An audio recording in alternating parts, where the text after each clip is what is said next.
Hello and welcome everyone to Review with Avantika. It's been a while that we did any episode on Review with Avantika, but let's be assured we'll be doing several more episodes going forward.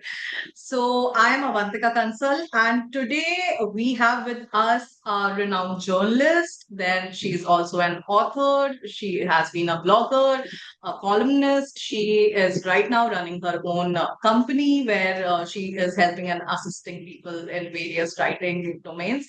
So we have none other than Kiran Manral with us. Hello, Kiran. Welcome to Review with Avantika. It's lovely to have you here with me. Thank you for inviting me, Avantika. It's nice to be here and to have more such platforms where we talk about books and writing. Books and writings, and of course, your personal journey as well, which Yeah, took yeah. you through so many things. So, my very first question from you is you have lived multiple professional lives, if I'm not wrong. You started as an advertiser, you started in an advertising firm, then you moved to journalism, then you moved to being a columnist, being a blogger, and then you moved you became a best-selling author. You have written so many books. So tell us more about your journey and what made you decide to, go and experiment with so many fields. That's a very interesting question, Avantika, because you use the word decide. I don't think I decided anything, which is why I went into so many fields. I just have a very low boredom threshold, which is not recommended if you want to have a stable and steady career. But if you have a low boredom threshold, you tend to start reinventing yourself every so often. I got into advertising straight out of college. I was doing my MA. I got into an advertising agency as a copywriter. Uh, I was also writing freelance articles for the Times of India at that point. And then when an opening came up in Asian Age, which was a new newspaper being started back then by Mr. Akbar, I joined the Mumbai bureau. I went on to Dalal Street Journal. I went to Times of India, went back to advertising to Trikaya Grey, which is now Grey Worldwide. Oh, then I became an entrepreneur. Yeah, it's been a complicated journey, Avantika. I think at the end of the day, I just kept moving wherever I felt there was something exciting happening, and I wanted to do something different because every couple of years I would get so bored. I don't recommend it. You don't recommend it to other people because it is also, well, I mean, one needs to have a very big this appetite for this. Is it? Yeah, absolutely. I think the fact remains that I can take these risks because I have my husband here who is very kindly shouldering the burden of the entire household and everything with his income. But if that had not been the case, I don't think I would have taken so many risks in my career. Yeah. Okay, understood.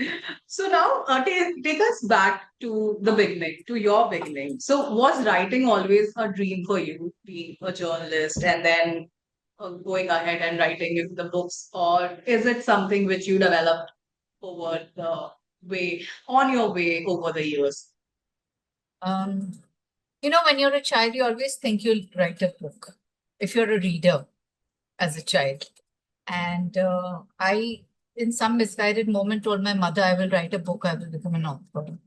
And you know how mothers are, they sort of hold you to that promise. So every year I was in advertising, I was in Times of India, I was at the India Today group. And every year she would say, when are you writing your book? And I would be, Lord, right now I'm very busy, I'm very important, I have no time to write books.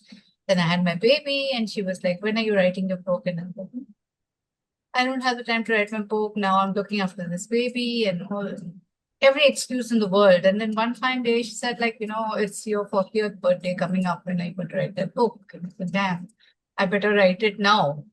Or, just forget about the idea. So that's how the first book actually came about, with my mother sitting on my back like that. Vikram or Vetal, if you remember, that Vetal Yes. sitting on the back.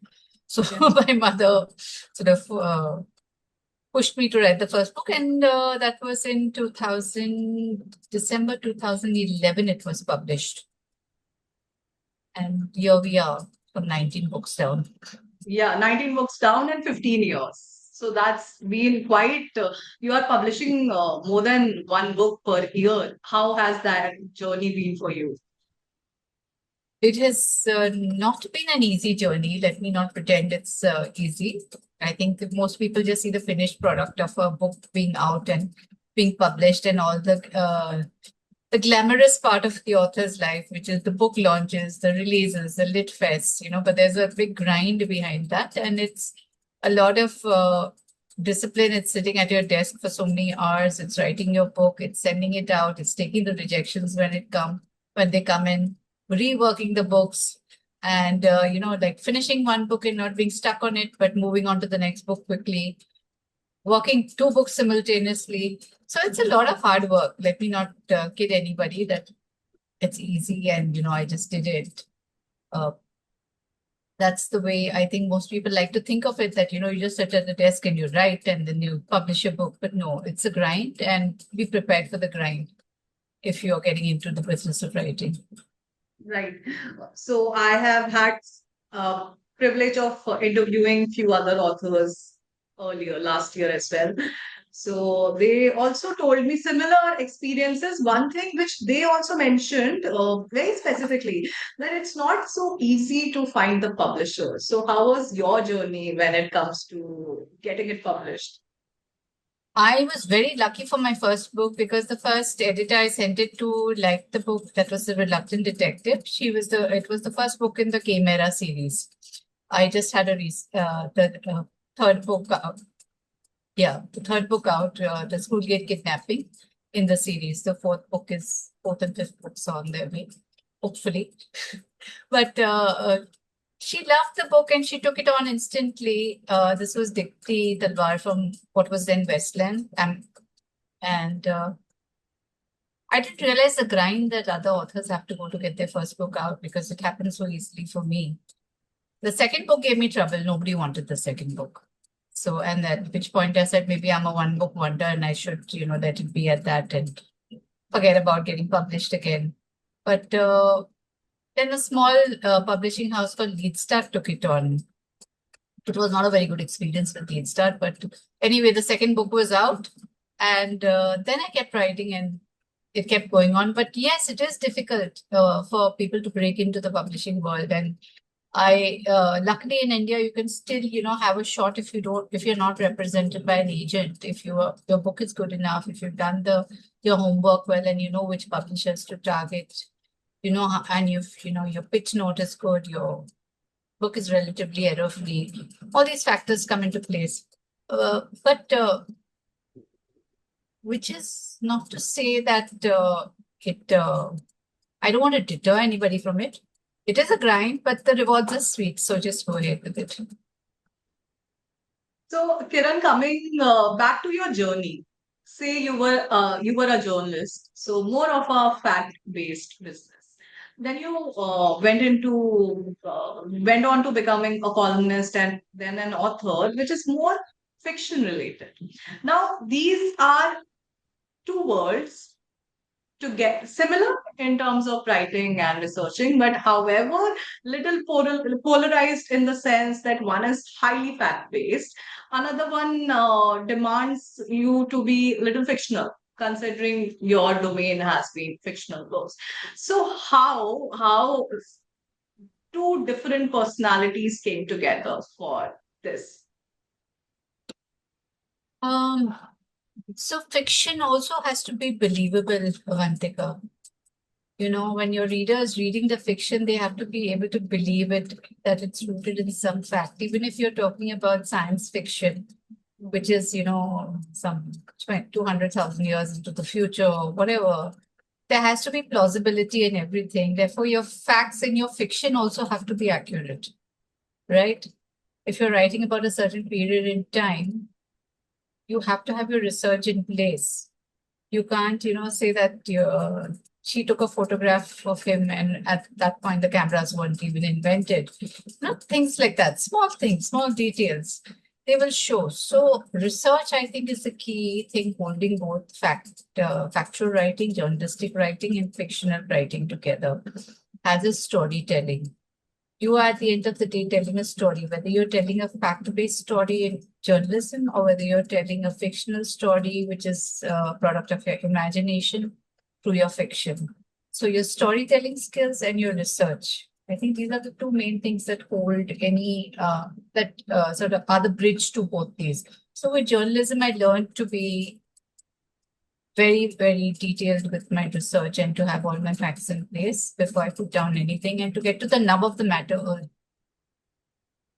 right in front, right at the start. Because in journalism, you don't have the time to go into detail about he was standing there, then he saw this, and then when he was standing there, a tree fell on his head. Finished. End of story. You get to what has happened right at the start of your opening para, and then give the background information in journalism. So if anybody wants the crux of the matter, they have it in the first para, then they get it in the other further information in the later paras.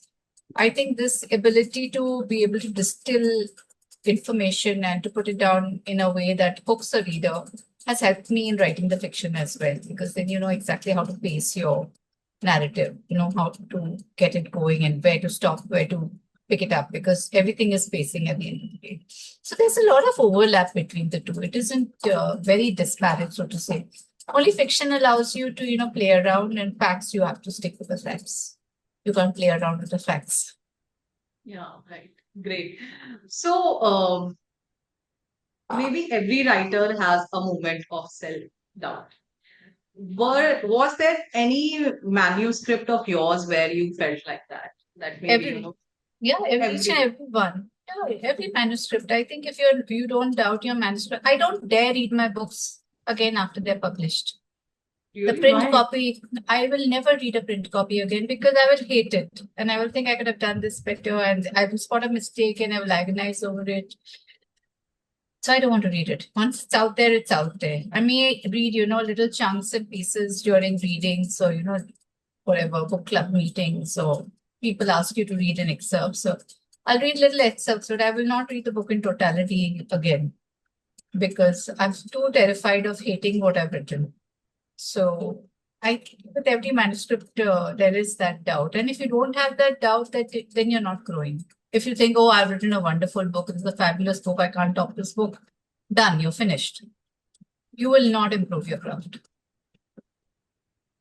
So, if someone is coming across your work for the very first time, which is that one book that you would recommend the readers? I mean, you have a huge list of books that you have written. Out of that one, So I have written across fiction, non-fiction, across genres. So it completely depends on what the reader is interested in. If they like comic mystery, I would say the K-Mera series, which is starts with the Reluctant Detective, the Kitty Party Murder, the Schoolgate Kidnapping. These are hilarious books. You can read them and laugh and laugh and laugh. I read some bits and pieces sometimes and I laugh. So, they're really funny. Then if you like Follow the Face of the Window, which is a lovely, scary book. If you like science fiction, there's All Those Who Wander, which is about multiverses and time traveling. If you like simple romances, I think All Aboard is a lovely book. So it completely depends on what they're reading. If they like non-fiction, also I have a plethora, but I'll stop at that. so you can give us one, two names, non-fiction books. I would recommend very strongly that they read my Rising series and the Game Changers. So Rising is 30 Women Who Changed India, and Rising 2.0 is 20 More Women Who Changed India. And the Game Changers is 13 stories of women entrepreneurs who have started, various kinds of business across the gamut, from tech to fashion to food to pet care to everything. These two books, I think everyone should read. Perfect. So, very specific two questions. So, your era of work explores modern relationships and women's experiences. In your view, have expectations from women genuinely evolved, or have they simply taken on new forms over the years, of course? Women have evolved in what they are willing to cater to expectations. I don't think expectations have changed so much. The expectations remain the same. A woman is supposed to be the primary household carer. The woman is supposed to be the primary parent. The woman is supposed to be the emotional support management resource person for the extended family. The woman is going to do the caretaking of the elderly in the family, the primary caretaking. So the expectations remain the same, right? Nothing has changed. Only some women are saying, okay, fine, I can do this much and no more, and I need help.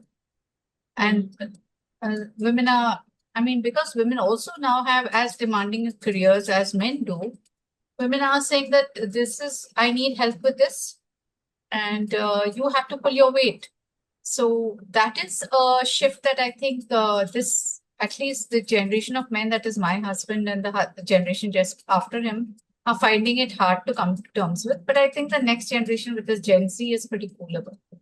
So I think Gen Z is getting used to the fact that they've grown up and knowing that women will do their thing and men have to do their thing, and they have to support each other in a way. Gen Z is pretty egalitarian in that way. More parity with Yeah. Gen Z. Yeah. But Oh, but these two, Gen X and the millennials, are still sort of figuring struggling. their way out through this.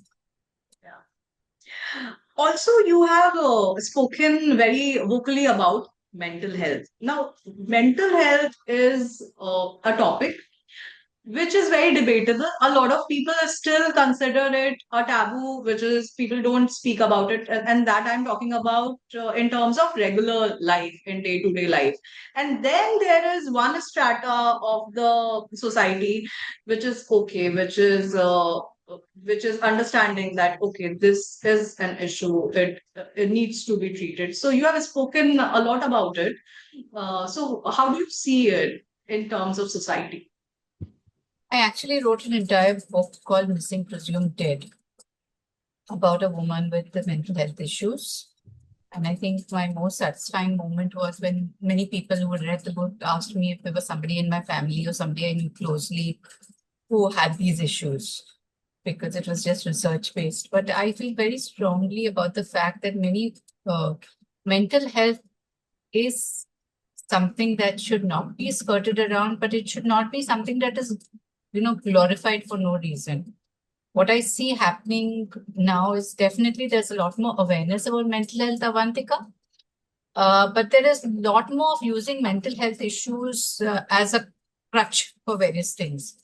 People are saying I'm getting, it's become very too much of navel gazing is happening. Everything, language has become therapeuticized. People are using words like triggered, PTSD, trauma, in regular usage when it is not relevant. They can be minor discomforts, but they get blown out of proportion. So I feel that we need to re-educate ourselves on mental health. We need to see what is really deserving of the tag of a mental health issue and what is a minor inconvenience that we're going through that, it will get past. There is serious depression that people go through. There's serious anxiety issues. There's serious panic attacks. These happen, but there are some which are regular day to day. You wake up one day feeling sad. That is not depression. But people are, confabulating both of these. They are not confabulating. What am I saying? They're sort of mixing up both. They're sort of not seeing that something should not be blown out of proportion. I've seen therapy speak invade relationships. The other person is always narcissistic. The spouse is narcissistic or the mother-in-law is narcissistic. You yourself could be the narcissist in their lives, right?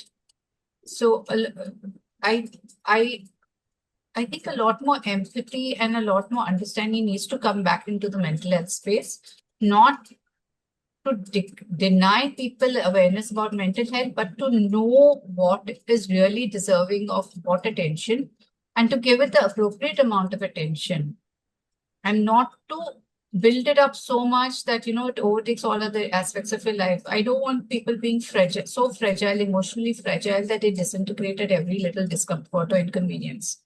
That can't happen. There has to be some robustness and there has to be some resilience. So yes, you are triggered by something, but then you learn to pick up and move on. You do have some amount of trauma, you deal with it. You can't be turning to it every time as a crutch to avoid uncomfortable situations. If you have an issue with somebody and you're not getting along with somebody, you can't say that you're triggering me, therefore I'm cutting you out of my life and it's a toxic unless it's like a really toxic situation. If you're just not getting along, learn to be an adult and resolve your differences. But there are gradients to everything, and we have sort of lost sight of that. We are sort of painting everything black and white. So that is my worry as to what's happening right now with mental health. Understood. Understood. So I'm taking the conversation a little bit when you started journalism. So basically, you have witnessed Indian journalism evolve from print going to digital and now into creator economy. Now, how do you see this entire transformation? Because now this transformation is huge, and now you're running your own business also. So, coming from the time where you were in print to now, how do you see this entire transformation, and also how do you see it adding or maybe adding less to the lives of people now? Well, I can only say I'm glad I'm out of journalism. Oh, that's it. Because what journalism is today is not what I would like to be part of.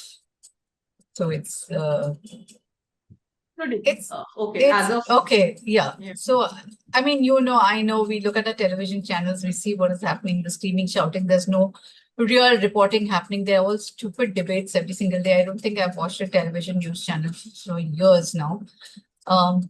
In the newspapers also, you see the reportage, it's all half-based. You can see the agendas behind so much of the reporting that's happening. When I was at Asian Age, I was covering films in Bollywood. We would do research articles, and we did not have Google back at that time. So our research was like really going to the library, reading up back issues, talking to people, hardcore research. Everything now is available at the touch of a button. And what do we get? We get paparazzi shots of naked celebrities walking in and out of the airports. And, I mean, everything has been reduced to entertainment rather than information. It is entertainment. Yeah, it's clickbaity. Everything is clickbaity. And you do not get nuanced, very few platforms or media outlets will give you nuanced, unbiased reportage. Where do you go for unbiased reportage? So, and then how do you decide what you believe and what you don't believe and what is swaying you in what direction and what is behind what piece of news? So, I think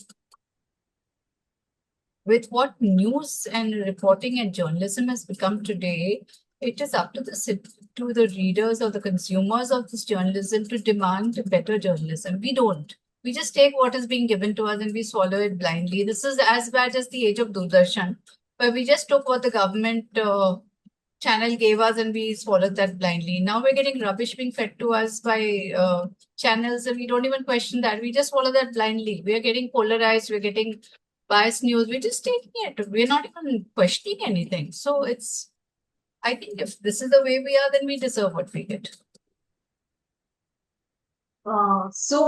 This is when we have the social media, digital media being at all-time high. And when we integrate this with AI, artificial intelligence, what's your take on that? Oh, it can be a tool and it can be a bane. It can be a boon or a bane, as they say. So it completely depends on how it is used. It can be used for good, it can be used for evil. And it remains to be seen. It's a wonderful thing. Artificial intelligence is wonderful. I don't know why people are so afraid of it. It is like, I would think it's like electricity. When electricity was invented, it sort of freed people from so much time and labor. I remember reading a story about a woman who, when she saw the first washing machine running and washing clothes, she began sobbing because every week every few days she had to go with such a big pile of clothes to, uh, wash them, dry them. All that physical labor had been taken away now by that washing machine. The same way with AI. Earlier, you had to go and search to 10 sites to get the information you want. Now you just put in a command to AI and you get a concise, distillation of information. And of course, you'd cross-check your references and all that. That I don't, that I expect people do. But it is time saving. It is saving you so much labor, and it can be used for the good, it can be used for evil. I mean, electricity can be used for tractors, electricity can be used for a chainsaw to cut up human beings. It's up to you how you use it. Okay, understood. So now we will just have a quick round before we wrap up. So, are you a morning writer or a night writer? I'm an all-day writer, Avantika. My computer is on as I get back from the gym at around 7 and my computer is on and it stays on till around 10 in the night. So in between things I keep doing, I do different things. So it's not like I'm writing all the So, time. by writer, we mean author of your books. Otherwise, you have full-fledged work around writing, but being author of your books. So that also doesn't follow a timetable. So it is bits and pieces of the day. So I will be working on one thing. I will be working on promoting my workshops or promoting my books. Or I'll be working on a manuscript that somebody has sent for evaluation or editing. And then in between, I'll also be working on my book. I'll be, going through what I've written and re-editing it, or I will be putting down something. There's no such thing. I don't believe in. I admire authors who do that, who say, "I will write from like 5 o'clock to 10 o'clock in the morning." I don't get that stretch of uninterrupted time. I run a household. Till very recently, I had my mother-in-law with me who was aged and ailing. And even though I had helped, but it takes a toll. I have a son who was in college till recently. Now he's just gone into PGDM. He's a grown boy, but then there are demands on your time, so everything works around the household, and the household has to fit itself. The writing has to fit itself into my day-to-day routine. Okay. So, coffee or tea while Coffee, writing? coffee, always coffee. Double Okay. espresso, Print books or Kindle? print. Print. Okay. One book that you think every aspiring writer should read. One book that every aspiring. Stephen King's on writing. Okay. And one author you wish more people discover. I would go with P.G. Woodhouse. Okay. Also, one word your readers most often use to describe your writing. If it is the dark books or noir books, it is lyrical. And if it is the funny books, it is funny, it is humorous. Yeah. So, Kiran, just the last question for today. So, if someone watching us today, or this entire online discussion, dreams of writing, but keeps on waiting for that perfect time, what would you like to tell them? There is no perfect time. I wasted until my life until I was 40 to start writing. Don't do that. Right? You don't have to have the perfect setting, the perfect time, the perfect inspiration. You can't edit a blank page, but you can edit anything you've written. So just write whatever you can. In fact, I've done a TED talk on this, waiting for the muse. So if everybody Googles it, they can see it. I say, don't wait for the muse. The muse will not come. You have to sit down at a fixed time every day and write, and one day the muse will decide to come. So just put in the work. Great. So, Kiran, it was lovely having you and lovely having this conversation with you where you took us through your entire journey and also basically shared a lot of good information in terms of time and how to utilize it. So, yeah, anything else that you would like to add on for our viewers? In what kind of context? In any context related to your work, of course, but that's something that you think should probably be out there. People should know, people can take this knowledge from you and make good use of it? Can I be a little controversial? Anything that you want. I would like to say, please don't go by the hyped books, the books that you see everywhere, the books that are pushed in your face because they have huge PR budgets behind them. And go to the bookstores, sit down, look at the books, flip through books that you find interesting, discover new authors. Don't keep going back to the same authors over and over again. If you find a new author who's interesting, the author may not be hyped. There are plenty of people writing wonderful stuff, but they don't get discovered because maybe they don't have the money to push their books. It's a lot of money being pumped into pushing books. Don't get deceived. The things that you see everywhere is a result of dedicated marketing and PR campaigns. The books may not be worth it. Use your discretion, find good writing, promote good writing. When you find a book or an author that you like, please spread the word. Please talk about them on social media. Please tell your friends about them. Leave reviews on Goodreads and Amazon because that really helps the authors. And develop your own reading taste. Don't go by what is sold to you as something you must read. And for God's sake, don't confine yourself to nonfiction, saying it has to be something that you will learn from. What fiction can teach you, nonfiction can never teach you, which is empathy, humanity, the ability to live in another time and another place, in another person's shoes. So read fiction and nonfiction. Great. Thank you, Kiran. Thanks a lot for all that great information. Thank you for having me, Avantika. All the best with your show. Thank you.